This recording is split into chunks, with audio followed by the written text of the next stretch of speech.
संघर्ष की सच्ची कहानी। प्राचीन समय की बात है। एक शहर में एक व्यक्ति रहता था जिसका नाम चंदन था। वह अपनी पत्नी और दो लड़का और दो लड़की के साथ रहता था और वह किसी छोटे मोटे प्लांट में काम किया करता था। चंदन और उसकी पत्नी खुशी खुशी अपना जीवन व्यतीत कर रहे थे।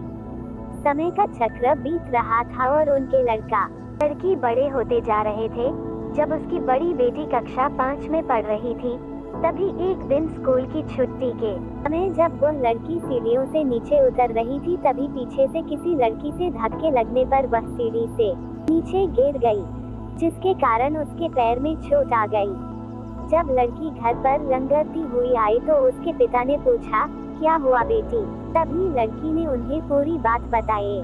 पिता ने सोचा छोटी मोटी चोट है और यह सोचकर उसने अपनी बेटी से कहा कि इसे गर्म पानी से सेंक लो, ठीक हो जाएगा।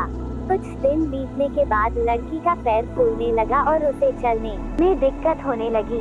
तभी उसके पिता ने कुछ लोगों की बातें सुनकर किसी एक ओझा को ले आए, जबकि उसे कुछ नहीं आता था और वह पैर ठीक नहीं कर पाया।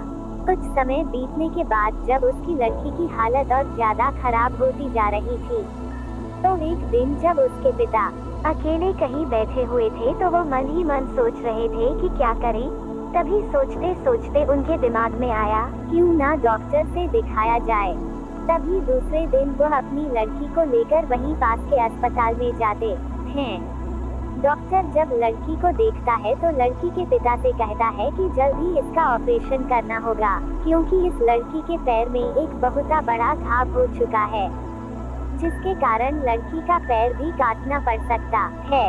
पिता डॉक्टर से पूछता है कि ऑपरेशन में कितने पैसे लगेंगे। तभी डॉक्टर कहता है 40,000 लगेंगे। पिता घबरा जाता है, लेकिन पैसे की तलाश में इधर से उधर जाने लगता है। इधर उधर भाग दौड़ करने के बाद पैसे की व्यवस्था कर लेता है और लड़की का ऑपरेशन हो जाता है। ऑपरेशन के बाद लड़की अपने घर आ जाती है, परंतु लड़की के पैर में कुछ सुधार न होने के कारण पिता चिंतित रहने लगता है। इसी तरह 4 साल बीत जाता है तथा पैर में लाखों लाख रुपए लगाने के बाद भी लड़की का पैर ठीक नहीं होता है। तभी उसकी पत्नी का स्वास्थ्य खराब होने लगा और वह बीमार पड़ गई। यहाँ वहाँ छोटे डॉक्टरों को दिखाने के बाद तबीयत और बिगड़ गई, जिसके कारण उन्हें वाराणसी के BHU अस्पताल में ले जाना पड़ा। वहां जाकर पता चला कि उसकी पत्नी के पेट में गंभीर बीमारी हो गई है, परंतु चंदन को यह विश्वास था कि उसका पत्नी ठीक हो जाएगी और चंदन इसी विश्वास के साथ अपनी पत्नी को हमेशा वाराणसी के अस्पताल में ले जाने लगा। कुछ समय बीतने के बाद पत्नी की तबीयत में सुधार आने लगी।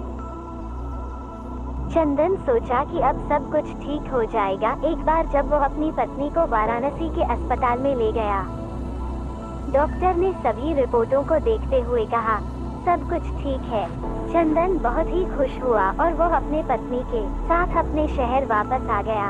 अगली सुबह सब कुछ ठीक था। चंदन का बड़ा और छोटा बेटा दोनों स्कूल चले गए और चंदन अपने काम पर चला गया। बड़ा बेटा स्कूल में सोच रहा था कि चलकर माँ से कुछ बातें करेंगे। तभी 11 बजे उसका मित्र आता है और कहता है कि चलो, तुम्हारी माँ की तबीयत खराब हो गई है। बड़ा बेटा दौड़ता हुआ अपने घर की तरफ आता है। तब तक बहुत देर हो गई होती है। उसकी माँ की मृत्यु हो चुकी होती है। बेटा माँ को देखते ही फूट फूट कर रोने लगता है और वह अपनी माँ का अंतिम संस्कार करता है। 1 साल तक पूरा परिवार दुखी ही रहता है। कुछ समय बीतने के बाद दुखों के बादल छट जाते हैं और चंदन अपने लड़का और लड़की के साथ सुखमय जीवन बिताने लगता है। आज उसका परिवार खुशी खुशी जीवन जी रहा है। दोस्तों, जीवन में सुख और दुख दिन और रात की तरह होते हैं, जो कभी स्थायी नहीं रहते। इसलिए दुख के समय में कभी हिम्मत नहीं हारना चाहिए तथा सुख के समय कभी अहंकार नहीं करना चाहिए। इसीलिए कहा गया है, जीवन का दूसरा नाम संघर्ष है। कहानी अच्छा लगे तो लाइक सब्सक्राइब करें।